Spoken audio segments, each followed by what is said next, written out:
નમસ્કાર વાલા વિદ્યાર્થી મિત્રો, આપ સર્વે મિત્રોનું હાર્દિક સ્વાગત છે આપણી યુટ્યુબ ચેનલ એવી ગુરુ જ્ઞાન શાળાની અંદર. તો ધોરણ 10 ના વિદ્યાર્થી મિત્રો, જે આ વર્ષ જે છે એ તમારું બોર્ડનું વર્ષ છે. તો બોર્ડની વર્ષની અંદર તમારે ધોરણ 9 ની કમ્પેરિઝનની અંદર ધોરણ 10 ની અંદર થોડીક તમારી તૈયારી જે છે એ અપ કરવી પડશે. તો એ તૈયારી અપ કરવા માટે અમારી ચેનલ સાથે જોડાયેલા રહેજો. ધોરણ 10 ના જે પણ કંઈ અમે તમને વિડીયોઝ આપીએ એ તમે પૂરેપૂરા સમજજો, જોજો અને વિદ્યાર્થી મિત્રો તમારી સાથે સાથે તૈયારી પણ કરતા રહેજો, તો તમે બોર્ડની પરીક્ષાની અંદર સારામાં સારા માર્ક્સ લાવી શકશો. તો ચલો વિદ્યાર્થી મિત્રો, આજના વિડીયોની અંદર ધોરણ 10 વિષય ગુજરાતીની વિષયની અંદર ફર્સ્ટ આવે છે વૈષ્ણવજન, કવિ છે નરસિંહ મહેતા. એનું આજે આપણે સ્વાધ્યાયનું સોલ્યુશન જોવાના છીએ. તો વિડીયોને તમારે બિલકુલ પણ સ્કીપ કર્યા વગર છેલ્લે સુધી મિત્રો પૂરેપૂરો જોવાનો છે, નિહાળવાનો છે, સમજવાનો છે, પછી જ તમારા નોટબુકની અંદર તમારે લખવાનો છે. તો ચલો આપણે વિડીયોની શરૂઆત કરીએ. અને મિત્રો, સંપૂર્ણ ધોરણ 10 ના જે તમારા 6 વિષયો છે, 6 વિષયોના સંપૂર્ણ સમજૂતી સાથેના જે તમારા ચેપ્ટર છે, સિલેબસ છે, એ સિલેબસ પણ જો તમારે જોતો હોય તો કોમેન્ટ બોક્સની અંદર કોમેન્ટ કરો કે યસ સર. તો આપણે મિત્રો સિલેબસના વિડીયો પણ ટૂંક જ સમયની અંદર લાવીશું. અહીંયા છે કે પ્રશ્ન નીચે આપેલા વિકલ્પોમાંથી સાચો વિકલ્પ પસંદ કરીને લખો અને સિલેબસ ટોટલી ₹1 ચાર્જ લીધા વગર ટોટલી ફ્રી હશે તમારા માટે. હવે છે કે નીચેનામાંથી કઈ બાબત વૈષ્ણવજનને લાગુ પડતી નથી? તો બીજાના દુઃખને સમજી શકે છે. લાગુ પડતી નથી, યાદ રાખજો. તો હા, સમજી શકે છે. નિરાભિમાની હોય છે અને એની અંદર અભિમાન હોતો નથી. હા, એ પણ ગુણ હોય છે. અભિમાની હોય છે, આ ગુણ નથી હોતો. તો આપણો જવાબ શું થઈ જશે? ઓપ્શન નંબર સી જે છે એ મિત્રો આપણો જવાબ થઈ જાય છે. વૈષ્ણવજન અભિમાની હોતો નથી અને અહીંયા છે લખેલું છે. પછી વાચ, કાચ અને મર નિર્મળ રાખે એટલે તો સૌપ્રથમ આપણને વાચ, કાચ અને મનનો શબ્દ ખબર હોવો જોઈએ. તો વાચનો મતલબ શું થઈ જાય? તો વાચ એટલે વાણી, કાચ એટલે ચારિત્ર, મન એટલે મન તો વાણી, ચારિત્ર અને મનને સ્થિર રાખે. તો ઓપ્શન નંબર સી જે છે, ઓપ્શન નંબર સી એ આપણો મિત્રો કરેક્ટ આન્સર થઈ જશે. વાચ, કાચ, મન નિર્મળ રાખે એટલે કે વાણી, ચારિત્ર અને મનને સ્થિર રાખે. આગળ વધીશું. હવે આગળ છે એક વાક્યની અંદર ઉત્તર આપવાના છે. પહેલો છે સકળ તીરથ તેના તન્મારે. પંક્તિનો અર્થ સમજાવવાનો છે. તો આની અંદર આવશે કવિ વૈષ્ણવજનને સકળ તીર્થ સ્વરૂપ કહે છે કારણ કે વૈષ્ણવજન નિર્મોહી હોય છે, હૃદય વૈરાગી હોય છે, તેમજ લોભ કે છળ કપટ વિનાનો વૈષ્ણવજન હોય છે. તેને કામ ક્રોધ પર વિજય કર્યો હોય છે. તેનું ચિત્ત હંમેશા રામના નામની ધૂનમાં જ લીન હોય છે. જોઈ શકો છો આ મિત્રો સ્વાધ્યાય છે. સ્વાધ્યાય પહેલા તમારે સંપૂર્ણ સ્વાધ્યાય એકવાર જોઈ લેવાનું છે, સમજી લેવાનું છે. પછી જ તમને શિક્ષકે જે હોમવર્ક આપ્યું હોય એ તમારે વિડીયો બંધ કરી દેવાનો છે અને જેટલા પ્રશ્નોનો જવાબ તમને યાદ રહ્યો હોય એ જવાબ તમારે લખવાનો છે. અને જે યાદ ના રહે એ ફરીથી વિડીયો જોઈ તમે જોઈ શકો છો. આવી રીતે તૈયારી કરશો તો જ તમે સારા માર્ક્સ લાવી શકશો, કારણ કે બોર્ડની પરીક્ષાની અંદર મોસ્ટ ઓફ પ્રશ્નો સ્વાધ્યાયમાંથી જ નીકળતા હોય છે. મોહ માયા કોને સ્પર્શી શકતા નથી? તો મોહ માયા વૈષ્ણવજનને સ્પર્શી શકતા નથી. આગળ છે નીચેના પ્રશ્નના 2-3 લીટીની અંદર જવાબ આપો જે પરીક્ષાની અંદર 2 ગુણની અંદર પૂછાતા પ્રશ્નો છે.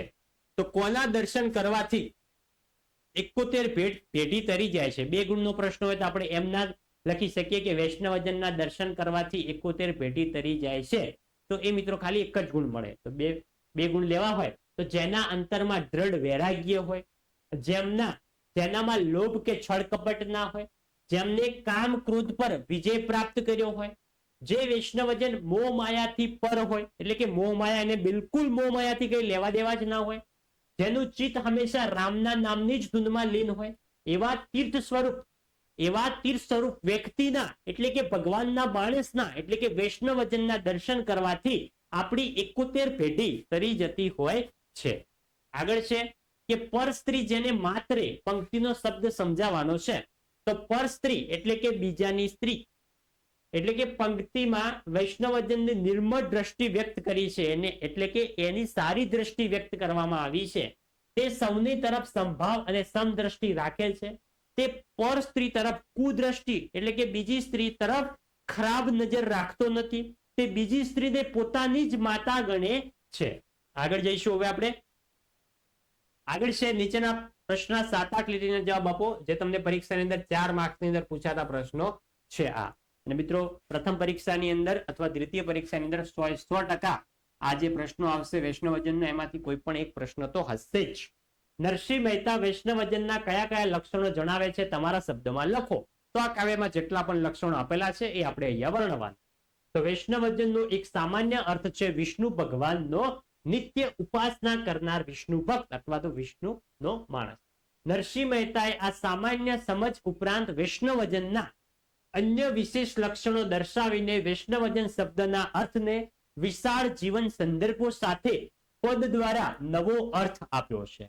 નરસિંહ મહેતાની દ્રષ્ટિએ નીચેના લક્ષણો ધરાવનાર માનવી સાચા અર્થમાં વૈષ્ણવજન જ હોય, વૈષ્ણવજન જ કહેવાય. તેના લક્ષણો અહીંયા વર્ણવેલા છે કે સાચો વૈષ્ણવજન પરાઈ પીડાને આત્મસાત કરી ભલાઈ દ્વારા એ પીડાને સહેજ પણ અભિમાન લાવ્યા વિના પવિત્ર પાપથી દૂર કરવાના પ્રયત્નશીલ રહે છે. એટલે કે બીજાના દુઃખને પોતાનું દુઃખ સમજીને એ દુઃખને દૂર કરવાનો પ્રયત્ન કરે છે. તે નમ્ર હોય છે, સૌને વંદન કરે છે, સૌનો આદર પામે છે, કોઈ નિંદા કરે તો ડરતો નથી પણ પોતે કોઈની નિંદા કરતો પણ નથી. મન વચન તેમજ કર્મમાં કશો વિરોધાભાસ નથી એનામાં. એ જ એનું સાચું ચારિત્ર છે. કવિ આવા વૈષ્ણવજનની માતાને જીવનને ધન્ય માને છે. એ વૈષ્ણવ સાચો છે જે સમાન દ્રષ્ટિથી સૌને જુએ છે. એને મન કોઈ મોટો નથી, કોઈ નાનો નથી.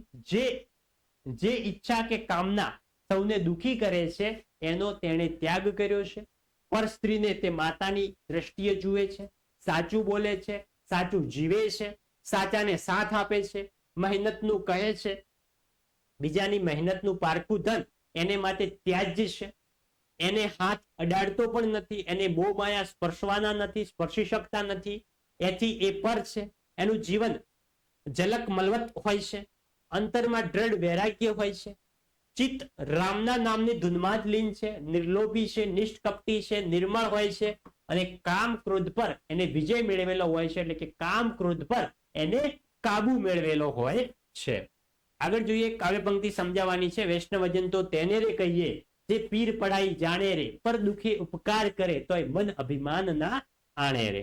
તેનો આપણે અર્થ સમજાવવાનો છે. તો આ પંક્તિમાં કવિ કહેવા માંગે છે કે વૈષ્ણવજનનો મહિમા સમજાવે છે. સાચો વૈષ્ણવજન તે કહેવાય જે બીજાની પીડાને જાણે છે, સમજી શકે છે અને તેને દૂર કરવા પ્રયત્ન કરે છે, પરંતુ તેના પર ઉપકાર કર્યાની અભિમાન રાખતો નથી.